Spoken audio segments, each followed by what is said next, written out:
The following is a production of DallasCowboys.com and the Dallas Cowboys Football Club. How about them Cowboys? Yeah! Go Cowboys!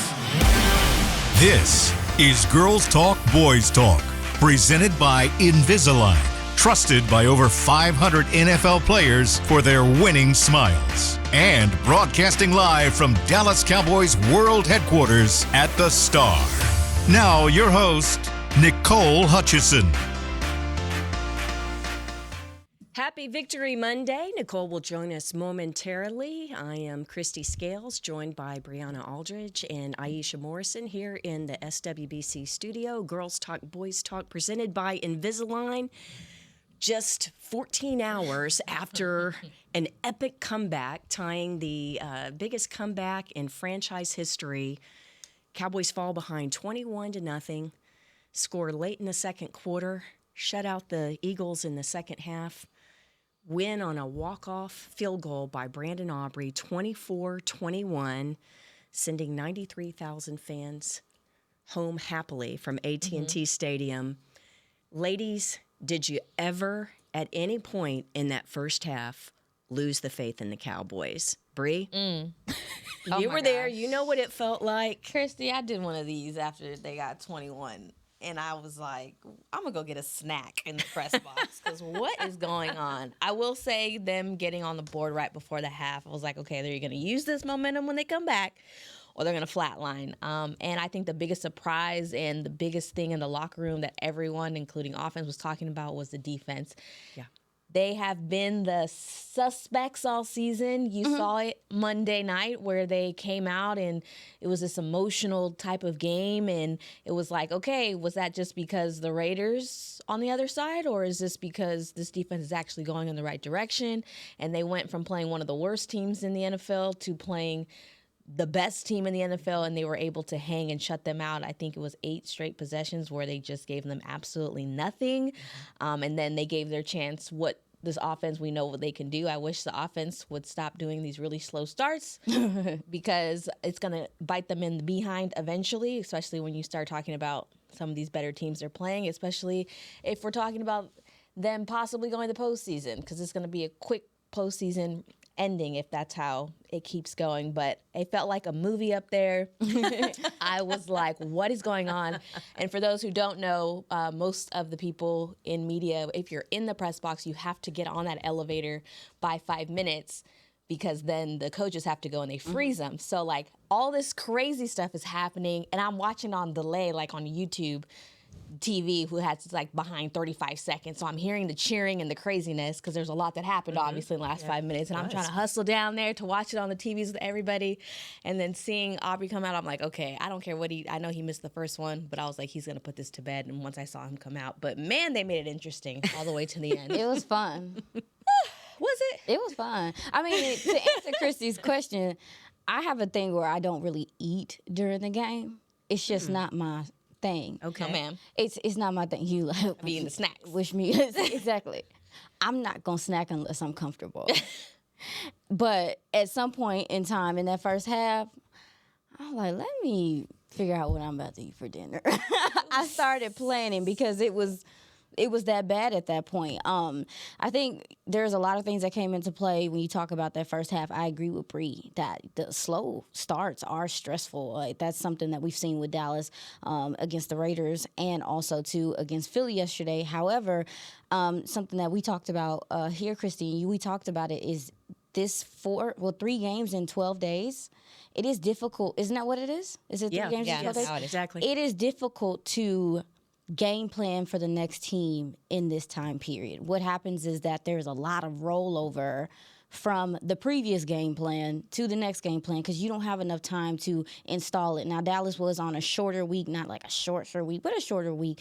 And I think it took Dallas some time to, like, obviously get in rhythm and kind of figure out what Philly wanted to do. I mean, they came out firing on all cylinders, passing the ball, and that's not something that Philly has done well. On the inverse, it sounds like Philly wasn't prepared for some of the stuff that Dallas did defensively. So I think that there was kind of like, it took Dallas a while to acclimate, which, to your point, Bree, I don't like either.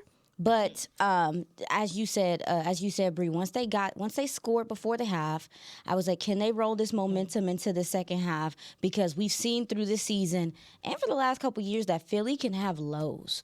They can go through these weird spurts of playing really well in the first half, and then they take a whole quarter off or two. So, I mean, y'all, I was stressed out, but I enjoyed the chaos.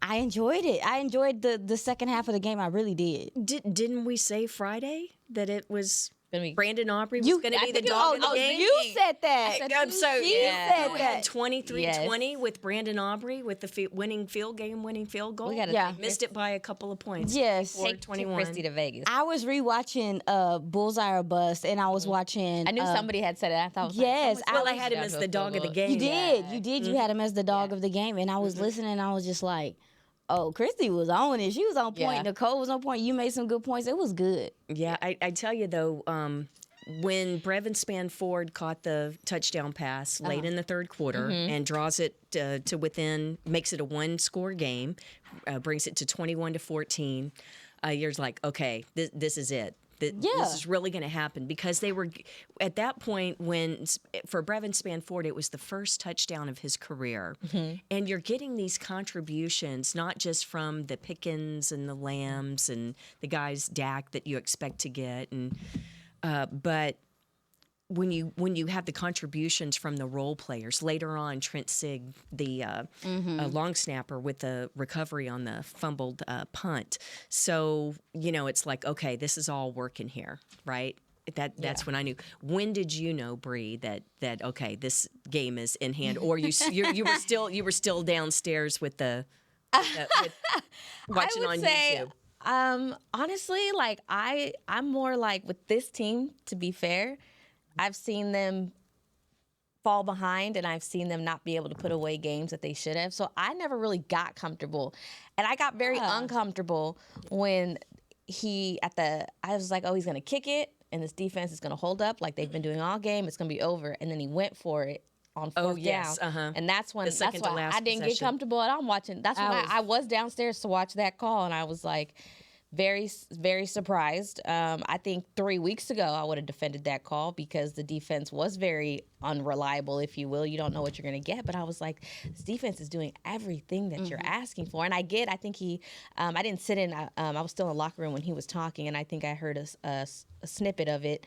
He felt like the opposite, right? Like he felt like he had confidence in his defense would be able to stop them going downfield or what have you. But I honestly... And then they give up a couple of plays and you're like, oh no. Yeah, because if you don't get it, they have to drive the length of the field. Yeah, So but that's then what he had in mind. But you should have took the points because they haven't even been able to get past that. I think that's what all the reporters, like, what is he doing? Like everybody was losing their mind downstairs. And I think, we've never been head coaches. We've never been play callers. So I don't like to be like, you should have done that. I don't know what it's like in that type of moment. But I was like, it could have went the other way. So I think not only did they play for each other, we know the emotions are high for obvious reasons, but I also think they saved their head coach last night as well.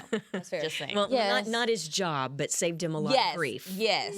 Those sleepless nights he talks about when they lose, he earned. Oh they earned. Baby, he would have needed some melatonin because there was some. To your point, there were some times in this game where I felt like him being, a young head coach came into play. Like some of the decision making, the timeouts, some of the fourth down calls, some of the stuff. And again, Challenges. And even with the challenges, the non-challenges. I saw somebody say that Shawty hasn't challenged all year. Right. I think that I don't feel like I've seen him. Maybe he forgets. He's going to have a great arm, so. I've been waiting. I've been kind of waiting to see the form. Yeah. I think that some of the calls, though, for him being so aggressive, it's now that confidence in your defense that they can go out there and get a stop now, right? Yeah, that makes sense. That fourth down call that they made earlier in the game at the 50 turnover on downs, I think that was just like let's just play with Philly and see what they do. But no, I mean, this is an impressive win. I mean, you talk about the defense, right? Holding them to 63 yards rushing on the ground. My math was a little bad. It was like 28 in the second half alone. I mean, I don't really want to talk about the third downs because, like, okay, stats don't really tell the whole story. This Philly team in the first half was winning on early downs, but I mean, they buckled up second half and really. Man, I was impressed. This defense really pulled together, impressed. This offense, though, on the other hand, if they didn't have George Pickens, it was going to be a long day. Yeah.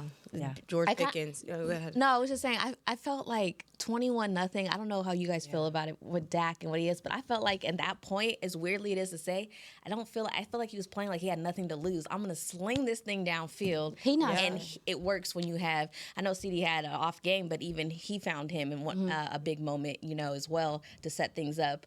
But it's just magical. Those two are magical at the end of the day. I know there's a lot of things. That was an off game for CD again, and I know we'll talk about that. I actually saw him, who's a third guy, to go back in the locker room, and he wasn't with his teammates. And I didn't even post that video because I knew what that video was going to lead to. I was just like, let me just get the rest. Come on, discernment. Who's very much happy. Yeah, and he wasn't happy at the end of the Raiders game either, but that was because, he had that pass off of his fingertips there in the end zone that would have been a late score. But yeah, saw that. I know that conversation's brewing. I've seen it already. Yeah, but what was so great though was we talked a moment ago about the contributions from so many different players, but for Osa and the captains on defense to get that sack and just the pass rush and just right in Jalen Hurts' face, and oh my gosh, because Bree, I agree with you, in regard or what you guys were saying about go for it on fourth down from the Eagles too and make them drive the field, but they had gotten the ball up and with 2-minute warning. Yeah, I mean they were one decent play away from field goal range, right?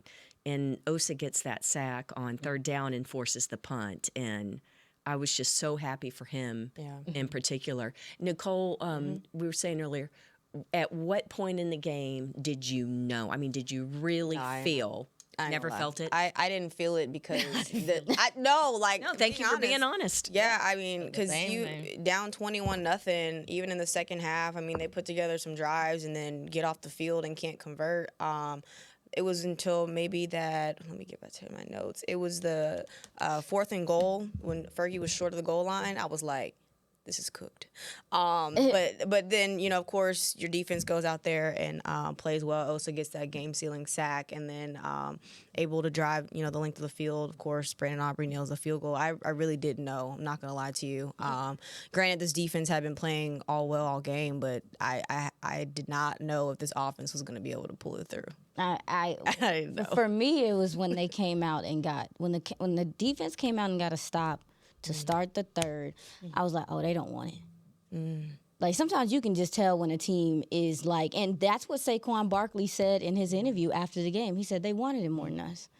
Yeah, like right then is when I was like, Dallas, if this offense could just come on with it defensively, they figure some things out and they cannot run. They're one-dimensional and they can't pass the ball well right now. The quarterback's not seeing the field well enough right now. So I was like, Dallas just needs to put together some offensive drives, and once they finally got to it, I was like, but they were early in the game. They were passing the ball well, getting AJ Brown involved early. Absolutely. Yeah. So that was kind of impressive. Yeah, I thought that they caught Dallas. I think they caught Dallas a little off guard to start that game, especially when you've been looking at Philly like they want to establish the run. It just ain't there, but they have been attempting to do it in multiple games, and for them to come out, they saw some weaknesses. They thought that they could attack Kalen Carson. Obviously, they thought they could attack Savon Ravel. They thought they could do those things, and they did early in that game. But that's the thing about Philly. They have had trouble, again, running the ball, so they were one-dimensional, made things easier for Dallas, and also they are inconsistent. They are inconsistent situationally, and I felt like, I'm sure you're going to talk about the penalties. Yeah, the penalties. I'm sure you're going to talk about the penalties and turnovers. Well, hey, you talk about the Cowboys getting the defense getting the stop to open the second half. No, I'm sorry. That was Philadelphia stopping themselves. That illegal formation penalty on Philly negated the 20-yard gain to Dallas Goedert and forced the punt. Which was right? really important because that was something that happened as a result of them not having their starting right tackle. You get Fred Johnson in there, and he's normally their guy that runs jumbo. Now he's kicked out as a starter, so you have another gentleman in there, and he didn't declare. Yep. It sounds like. So, but Dak did some smart things at the line of scrimmage, though. He caught them substituting a few times. He caught them slipping a few times as well. So, But that's the penalties is a huge part of it. We didn't expect that on the show. Yeah, the NFL is all about who makes the fewest mistakes, right? And all of the bad things that the Cowboys did in the first half with costly penalties, with turnovers and the like, it was the Eagles' turn to do it in the second half, and it was truly a Jekyll and Hyde game, really, each team per half. But luckily, it was Mr. Hyde half for the Cowboys in the second half. What's Jekyll and Hyde? Jekyll and Hyde. What's that? Two personalities. Oh, okay, got it. One's the killer and one's the Sorry. I didn't know. I didn't know that. I knew it was describe it in the moment. Yeah, I didn't know that. One is bad and one is good. Thanks, Chrissy. Appreciate that. Yeah, but we didn't expect 96 penalty yards from Philly, y'all. Like, we sat here on Friday and we was all like, they not going to turn the ball over that much. We don't expect for them to. And they really did shoot themselves in the foot a lot. 96 yards in penalties is a lot of yardage. Yeah. And Was that surprising And the to you? turnovers, Yeah. Well, I mean, they were only had like 6 fewer penalties than the Cowboys coming in, and we know how badly the Cowboys have shot themselves in the foot so far this year. But yeah, hey, can we just enjoy it for just a second? Yeah. The only thing better, the only thing juicier than Girls Talk, Boys Talk on a Victory Monday, talking about beating the Eagles, Cowboys beating the Eagles, would be to listen to Philly sports talk last night and this morning. I'm telling you. Oh, Troll. because I they was eat watching their last own night. in Philly. And You were watching it's last night. delicious. Immediately, I turned it on last night. I got introduced my second year. I found out how Philly radio get down. Oh my, y'all, they crash out after Cowboys. After a 21-point comeback, It's they go. I'm gonna sit. DEFCON. I got y'all. I'm gonna put y'all on. Did y'all see the little kids on that are viral? Why were grown adults talking you see about that? it? Put these kids to bed. That's insane. They were literally boxing the faces of the Cowboys on like boxing. Oh, It was crazy. All right, we're gonna take our first break here on Girls Talk, Boys Talk, presented by Invisalign. Keep diving into this matchup up next. When you're on the field, you know what it takes to lead your team and play with confidence. But that confidence shouldn't just stop at game time. It should follow you off the field, too. Join over 500 NFL players who trust Invisalign, the #1 doctor-recommended clear aligner brand. Ready to take the first step towards a smile you'll love? Visit Invisalign.com/NFL and find a doctor near you today. Transform your smile and take your confidence to the next level, both on the field and off. How does the cheerleader's hair always look so perfect? We asked, and they shared one of their biggest beauty secrets. If you want hair like theirs and confidence to match, use Babyliss Pro styling tools. The Dallas Cowboys cheerleaders use Babyliss Pro curling irons to get those perfect game day curls. To get the hair you see on the cheerleaders, head to BabylissPro.com. Use the code Cowboys20 for 20% off Babyliss Pro tools, the official styling tools of the Dallas Cowboys cheerleaders. Get the discount while it lasts. Offer may be withdrawn at any time at advertiser's discretion. Discover Aiden, the official luggage partner of the Dallas Cowboys and Dallas Cowboys cheerleaders. Known for top-tier engineering and craftsmanship, Aiden offers more than just bags. Originating from Australia and designed in New York, it merges fashion, design, and culture. Used by Dallas Cowboys players, staff, and the entire organization, Aiden provides style and functionality for all travelers. Visit AidenTheBrand.com and use code AidenXCowboys for 25% off your purchase. Travel like your favorite stars with Aiden. All right, Cowboys fans, this one's for us. If the men in your life bleed blue and silver like we do, I've found the perfect way to elevate their game day rituals. Gillette just released their best razor in Cowboys colors, and it is everything a Cowboys fan could want. The new Gillette Labs official Dallas Cowboys licensed razor combines his Cowboys pride with Gillette's best shave. And with 50% longer lasting blades, it is truly the gift that keeps on giving. Get it while you can at Gillette.com/NFL. Gillette's best shave is also available as heated.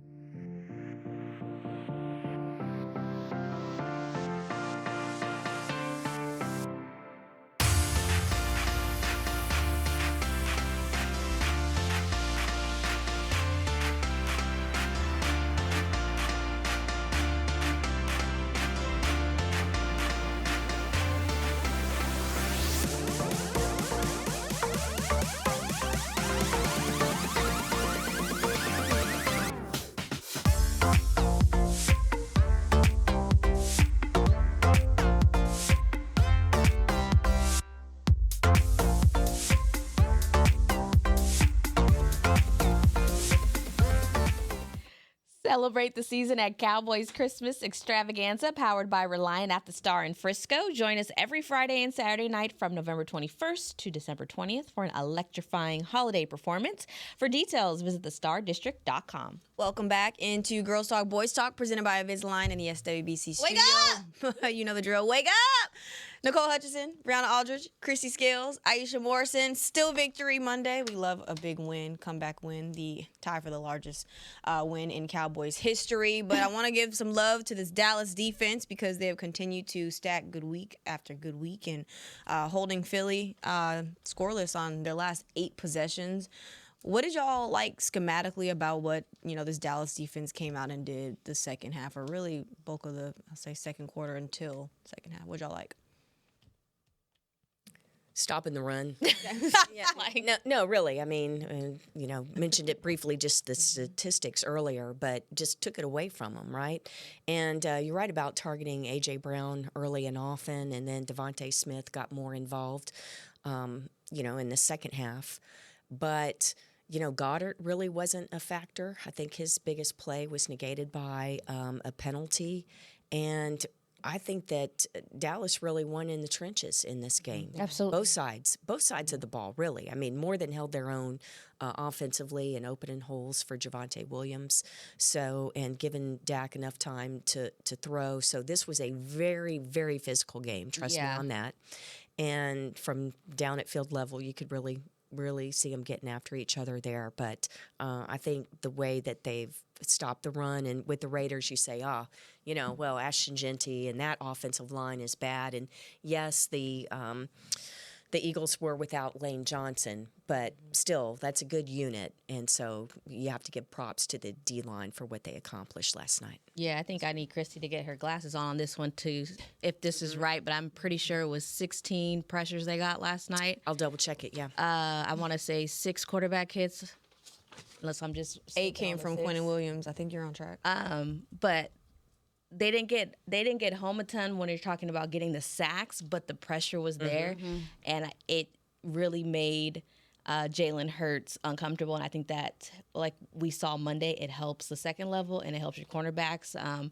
Cornerback is a tough position. Like we talk about it with Schottenheimer all the time. Like you'll see someone give up a big chunk play and then come back in and be able to hold it down. And talking about Carson, I know he got that there was like a huge play, and I can't remember who he got beat out by, but in my looking at it, it just looked like an amazing catch. Devontae Smith, the adjustment to the ball. I was like, he was there, he wasn't late, he had a hand in there. I think that was just like an amazing catch, and he took a little, But when you have, again, they have one of the better duos in the league as well, just like we do. Yep.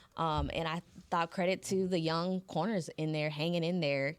And showing up because, at the end of the day, this is who we got. This is what we're rolling with. They've made some changes. Obviously, Kyrie's no longer in there. Diggs is going to be coming back eventually, but I really liked what our DBs were doing back there, and I haven't said that in a long time.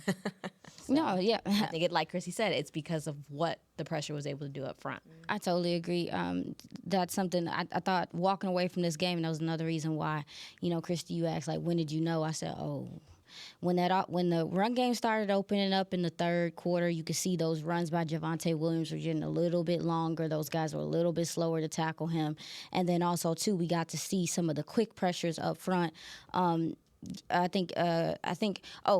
I saw a reporter, E.J. Smith, from, the Philly side of the DLS folks. He said that the O-lineman pointed out that the Cowboys' usage of 5-man fronts as a reason for the struggles in the run game. Landon Dickerson said Dallas hasn't shown many odd man fronts this season, and it wasn't something they had much time on task practicing this week. Again, to me, I think that goes back to the timing with the short week and install and stuff like that, but they struggled with that. They struggled with Dallas bringing 5 guys and dropping a guy and kind of showing some stuff, some different things. I thought that Eberflus had some timely blitzes from the nickel position, even though Reddy Stewart didn't get there as cleanly as you would have liked. I liked the idea of it. And the most important thing is they decided they weren't going to double Quinton Williams. Are y'all crazy? Yeah. Like, it was, but it's harder to do if there are 5 men. And I'm tracking that, and that maybe that is what it was, but it's still just the fact that that's why you do 5, obviously. But it's like I mean, this is one of the most double team players in the NFL for a reason. And you thought you was special? Yeah. Or something with how your interior offensive line is played. I mean, and I like that because to me that goes to Fluke's like kind of, I'm not going to say he's like really cooking. I'm not going to say he's cooking, but I think it goes to him playing the matchup game. Mm-hmm. That's the game within the game, taking advantage of something that you see in the game and being like, okay, well, you know, he started doing that more with the Raiders the other week. We talked about it. You talked about it, Nicole. But, like, to see it, it's kind of becoming like a norm. I thought the Dallas interior defensive line really played well, like you said, Christy, and that was the difference maker in them getting quick pressure and making Jalen Hurts, like, they were in his lap a lot. They really were. Did you see, like, how much interior pressure that would so I agree. And to your point, Bree, it helped the back end, this young secondary, be able to cover as well. Yeah, and I'd like to talk about what the plan was for the back end in terms of matchups and snap counts and everything, cornerback position in particular. Reddy Stewart played a lot more than I anticipated because it was my understanding that obviously that Deron Bland would be starting along with Kalen Carson. And then when it was time to go to nickel, Bland would move inside, and then Revel would play outside. And they did that, but the first couple of series, it was Reddy Stewart coming in and playing inside. And with Revel, he played 19 snaps last week. They wanted to make sure that they didn't overdo him because you've got the short week going into the Thanksgiving Day game. Well, he ended up playing 39 snaps in this game, and that's because Kalen Carson, 3 plays into the second half, goes off to the locker room to get an IV because he's cramping up and dehydrated. He came back to the sideline. He missed a full defensive series, was back on the sideline, but still didn't go back in until the next defensive series. So, and then only lasted 1 play or 2 plays before he came back to the sideline and was done for the day. So Revel ended up playing a lot more than expected, and then the domino effect was Reddy Stewart got some more work as well, not just early but late in the fourth quarter. And Triquez Bridges, who was just going to be the backup, he ended up playing quite a bit in the second half as well. So guys that getting more snaps than they thought they were going to get and held up very well. But to Aisha's point, I think a good part of that was they were benefiting from the pressure from the front 7. Yeah, they obviously looked like this young group. I mean, waiving Kyer Elam the day before, I believe. Yeah, Saturday. Yeah. And so they like what they have in Savon Revel, even though he's not playing, obviously 100% of the snaps just yet. But Kalen Carson, Deron Bland, what they have in Reddy Stewart as well. But, you talk about, you made a good point, Aisha, about the double teams. Quinton Williams faced his second lowest double team rate this season. Of course, credit to the 5-man fronts. But, the question has been, not the question, but like the statement's been thrown around about can, one person really change this defense? And if you ask Quinton Williams, this ain't tennis, this ain't golf, no one person can change a defense. But since he has arrived, somehow, some way, miraculously, I don't know, this defense has just started to play well up front, getting pressure, even though they're not getting home, like Bree made a good point. But, does one player make a difference for a Dallas defense, like a Quinton Williams? He was actually asked the same question That's what I'm right saying, after the game on Monday and had the same answer, and he's probably going to keep getting it. And he keeps giving the same answer. And I think to your point, too, I go back to what we were talking about for the Philly game when you're talking about Jalen Phillips. The defense, statistically, for the Eagles went up 2 games, and ironically, that was when they made a trade for Jalen Phillips. And the same thing has happened for the Cowboys.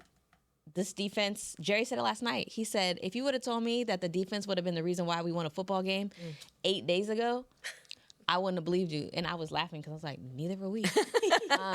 So I think, yes, one person doesn't do it because at the end of the day, you still got to get 100% effort from the guys behind the second level, and you got to get 100% effort from the guys behind them. But I think he's making people's jobs easier.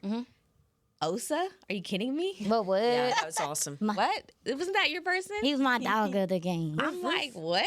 Like, because what was the last couple of weeks? It's like, man, you expect Osa to be doing this, and that. He just got paid all this money, and it's very inconsistent.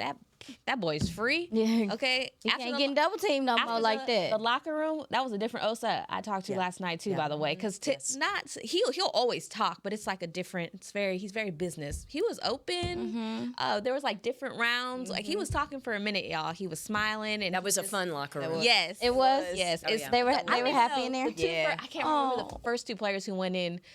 I feel like Maris was the second player, and as soon as they went in, music blaring, I was like, "Dang!" Nobody's even. They were not. We were just laughing because it was just. It's more. Fun. It's a big win. Yes, I know we listen. I'm trying to stay calm because I acted a fool last night. Don't stay calm. I acted a fool last night. This is a big win for this team, regardless. To come back from a 21-point deficit, everything's not looking good for you. I mean, you talked about the defense. I don't know. I feel like even offensively, there's some confidence that's been built there. But to answer your question, Nicole, he's just a stabilizer. I think he's just one of those guys that just he's gonna make guys better because of his presence, and that's how football works. Because people have to account for good players. They're going to go out their way to do it. But I think the defensive ends would like a word as well. They're grateful. I'm sure they're grateful. I think that is, we talked about the run defense. Jadeveon Clowney is playing the run at such a high level, y'all. The way he is seeing the field. And again, he is a seasoned gentleman in this game, but he has a know-how. So you get to see him read the run. It's fun to see him read the run. It's fun to see him. It reminds me of when DeMarcus Lawrence was here, when you get to watch him reading and stuff like that. Like, they played, I thought that in the run defense as well, to your point, ladies, the all hats to the ball was real. Yes. There was a lot of hustle to the ball. There was a lot of running to the ball. Guys tackled better in this game. At the beginning of the game, there was a couple of moments, but I felt like they tackled better in this game. Philly has the ability to have yak yardage. The tackling was better in this game. So I think the defensive ends like it, and the linebackers sure are grateful for that one. That Quinton Williams and Kenny Clark and also Diggy are playing really good. Solomon Thomas had some nice plays off the line of scrimmage too. So I agree that we're being nice about it, but they dominated the line of scrimmage in a lot of this game. Not the whole game, but for a good majority of this game, they dominated the line of scrimmage. When they needed to. Late when they had to have it. They did it. I thought the physicality, that was hitting, they were going to be. That third quarter, I felt like that's when it really, they out-physicaled what was going to happen on the other side. And I didn't think that was going to be something that was kind of in my mouth when you're facing Philly. That's why you said that's why when Chrissy said, when did you know? I said, when you start physically seeing a team impose their will on another team, Dallas was out there hitting. You hear me? Yeah, that's fair. Chrissy, what you got? No, I agree. And guys like Sam Williams, we kind of been on him a little bit because, I thought he was going to be one of the real breakout players for the season. And he still can be, right, with 6 games to go. But that peanut punch, getting that ball out, forcing that fumble, huge play in the game. Crazy. Huge play in the game. And it's a hustle play, too. Coming from behind, and not just making the tackle, but going straight for the ball. And so good for him. I think that helps with your confidence and everything. And so maybe that can be a catalytic play, not just for this game, but for him moving forward through the rest of the season. Hey, you talk about the hustle plays. That Jadeveon Clowney chase down on Jalen Hurts, third down. He soared today. I want to know how fast he was running on that play. That would be. I bet Next Gen Stats could look that up. Really? Yeah, sure they can. There's a chip in the football. There's a chip in all the players' shoulder pads. The officials are chipped. And sometimes some of the players, like a Tyreek Hill or somebody, they'll put a chip in the tip of their shoe. And so there are data collection points. Sure. It's just the same that we use for GPS. We'll do that on another day, but believe me, there's all sorts of behind-the-scenes data collection that's happening, just like the NFL teams use it at practice. They low-jack them. They, not really low-jack, but they GPS track them, catapult system to see how much distance they cover each day. There's a threshold to reach but not exceed. And you take that same kind of technology and you can triangulate where the ball is and the players are. And figure out how fast people are Only running. He gonna tell them that. He gonna tell them that when they be getting those stats, they be like, change my Madden speed.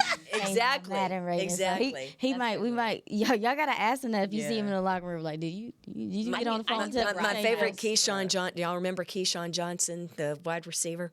And he signed with the Cowboys. And I think it was the first year that we were out in Oxnard and had to go to we stayed at the Residence Inn by Marriott out there, the team. And so I go up to the hotel, something about the front desk, and Keyshawn's up there getting a room key or something. But he's on the phone with his cell phone with his agent complaining about his Madden rating, and it's like, oh my gosh, I'll never forget. That's wild. Whenever I see Keyshawn on TV or any old highlights, I'm like, yep, I remember. being so upset. Yeah.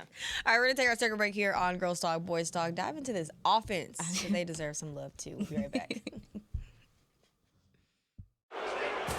Heck of a win, fellas. Coach, the Cowboys beat us by 30 points. No, I'm talking about my dog. He started eating fresh food from the farmer's dog and has lost 7 pounds. Your senior dog with joint issues? That's right, Steven. The pre-portioned meals of real meat and veggies help keep him lean, active, and feeling like a puppy again. That's incredible. But what about the game? The Cowboys smoked us. Hit the field, run some sprints. Get 50% off your first box of the official pet food of the Dallas Cowboys. Only at thefarmersdog.com/Cowboys. Discover Aiden, the official luggage partner of the Dallas Cowboys and Dallas Cowboys cheerleaders. Known for top-tier engineering and craftsmanship, Aiden offers more than just bags. Originating from Australia and designed in New York, it merges fashion, design, and culture. Used by Dallas Cowboys players, staff, and the entire organization, Aiden provides style and functionality for all travelers. Visit AidenTheBrand.com and use code AidenXCowboys for 25% off your purchase. Travel like your favorite stars with Aiden. When you're on the field, you know what it takes to lead your team and play with confidence. But that confidence shouldn't just stop at game time. It should follow you off the field, too. Join over 500 NFL players who trust Invisalign, the #1 doctor-recommended clear aligner brand. Ready to take the first step towards a smile you'll love? Visit Invisalign.com/NFL and find a doctor near you today. Transform your smile and take your confidence to the next level, both on the field and off. All right, Cowboys fans, this one's for us. If the men in your life bleed blue and silver like we do, I've found the perfect way to elevate their game day rituals. Gillette just released their best razor in Cowboys colors, and it is everything a Cowboys fan could want. The new Gillette Labs official Dallas Cowboys licensed razor combines his Cowboys pride with Gillette's best shave. And with 50% longer lasting blades, it is truly the gift that keeps on giving. Get it while you can at Gillette.com/NFL. Gillette's best shave is also available as heated.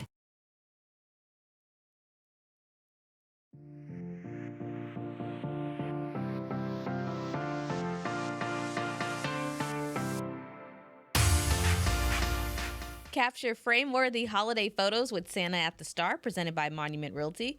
Santa will be spreading holiday cheer from November 21st all the way through Christmas Eve. For more information and to book your visit, head to thestardistrict.com/Santa. Register before December 7th to save $5. Christmas came. Ho, ho, ho, ho, ho. That caught me off guard. Wow, that's crazy. I liked it. That was dope. That was actually dope. Only we had like a little Jingle Bell song. Like our own version. Come on, Chris. Are we going to have an ugly Christmas sweater podcast? Ooh, yes. Oh, I got one too. You have one? Let's do it the last podcast before Christmas. We'll have an ugly Christmas sweater podcast. How about the whole week? And all of the viewers and listeners have to wear their ugly Christmas sweater as well. And you can text us your photos or tweet your photos, and we'll be wearing our ugly Christmas sweaters, and all our viewers and listeners can. That's a good idea. That's a good idea. Send photos. How much them sweaters? That would be Tuesday the 23rd. Tuesday the 23rd. So save your ugly Christmas sweater for Tuesday the 23rd. Go to a thrift. I have my Follow Lala Llama one. That sounds It's bad. Get her. It's bad. Follow Llama is that's sick. That's sick. Well, we're talking about With jingle bells on it. Oh my goodness! There's bells on it, like noise. Oh yeah, it's really coming embarrassing inside. to walk down the hall because it.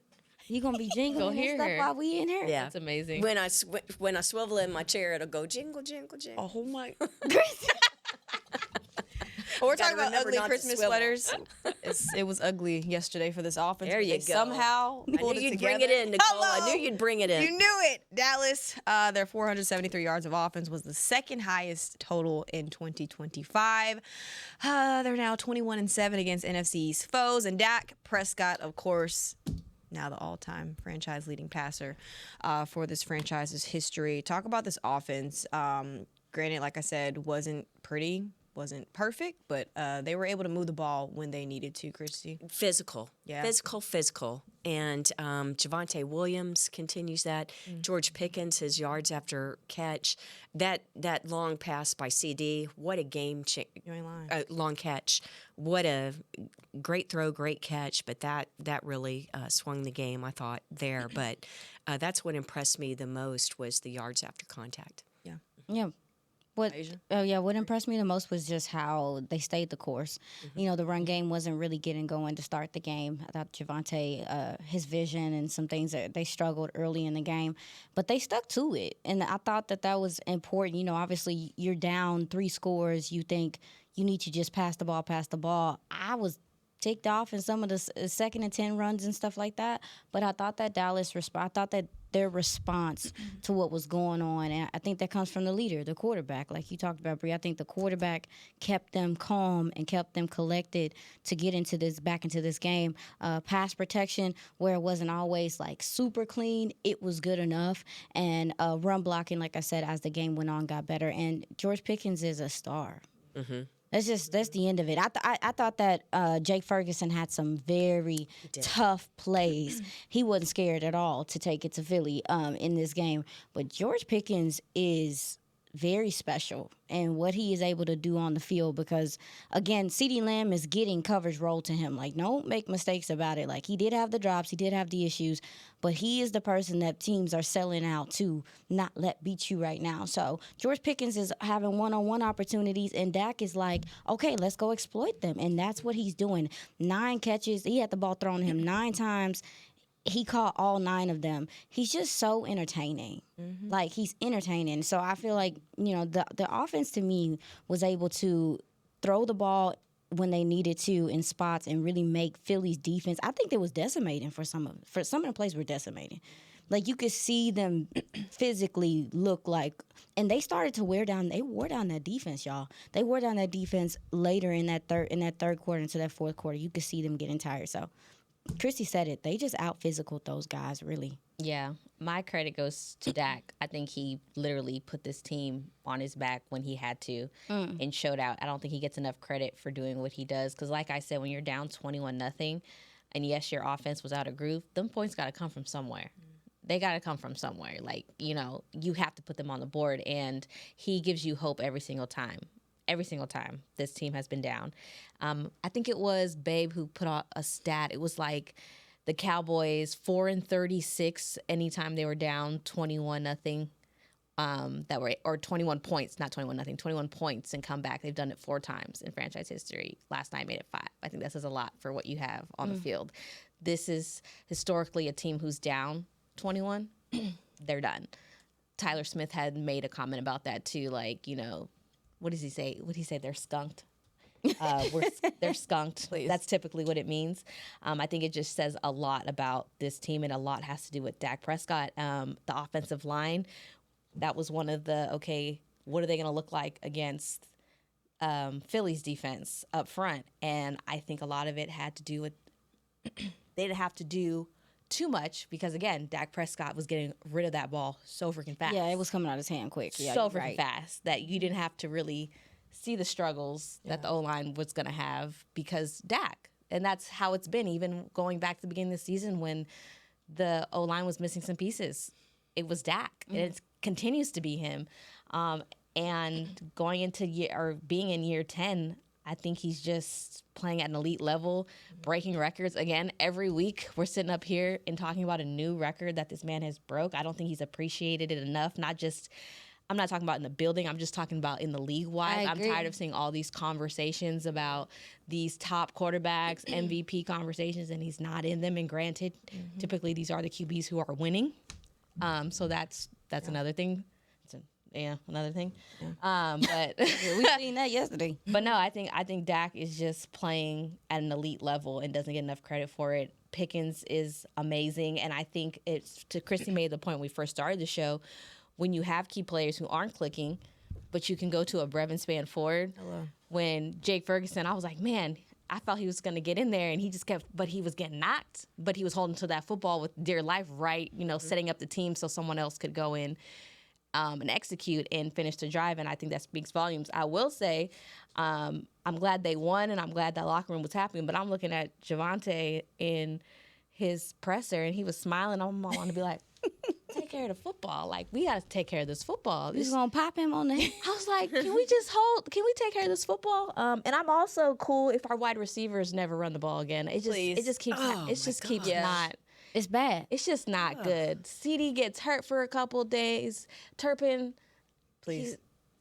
I looked at the replay. I was like, yeah, he tripped over the 30-yard line. Yeah, please. And that was another thing too. Holy muffins, starting field position was bad. Yeah. I mean, their punter was kicking that thing. Yeah, why is it that Dak has the best drives when they're like 80 yards back? And it's like 92 yards. Yeah. Oh, we got. I swear I thought on about Cowboys that. radio, we're doing it all the time. We've got them right where we want them.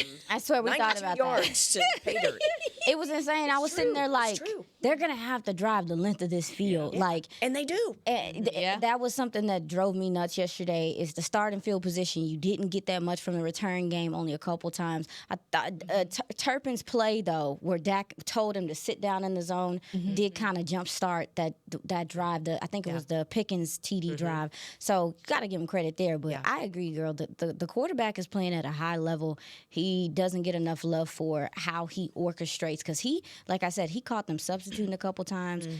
He had a couple. I think he had a free play yesterday.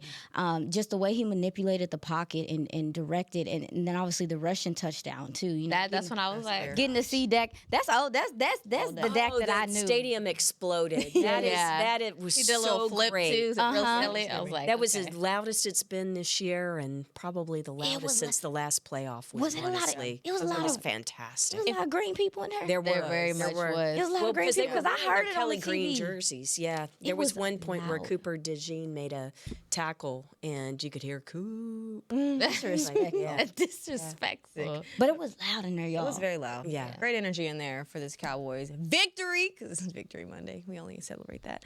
But yeah, we got to wrap up the show. But before we go, who's your farmer's dog? Are we doing it early? Yeah, we got to do it on Mondays too. Oh.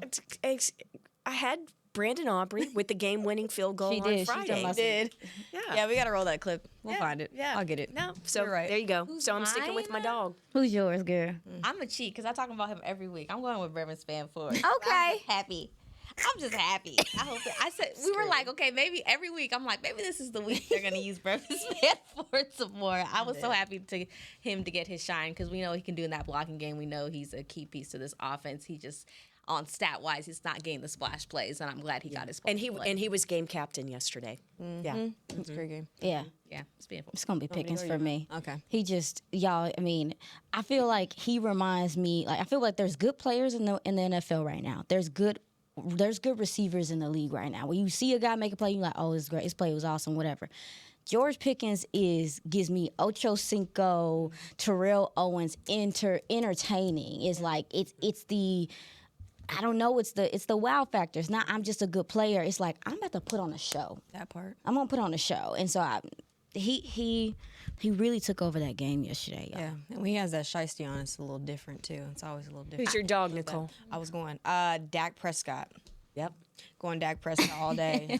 Just because one, he's playing at an elite level right now. Granted, it wasn't pretty for this offense, struggling the entire first half. But the way that you made a good point. The way he's manufacturing everything, controlling this offense at the line of scrimmage, it's off the charts. Nothing happens without this quarterback. Of course, he has the pieces around him to get it done with George Pickens, a struggling CeeDee Lamb, but he made plays when he needed to. Javonte Williams. Yeah. Nothing like a Dak Prescott, ladies. Yeah, all right. That's the show, unfortunately. Cowboys get the job done, 24-21, the final in AT&T Stadium. They're back in action. It's a short week for them for Thanksgiving against the Chiefs. We'll see if the Cowboys can get it done, but we'll see y'all back here tomorrow 8 a.m. Brianna Aldridge, Chrissy Scales, Aisha Morrison. I'm Nicole Hutchinson. We'll see y'all back here tomorrow. This has been a production of DallasCowboys.com and the Dallas Cowboys Football Club. How about this, Cowboys? Yeah!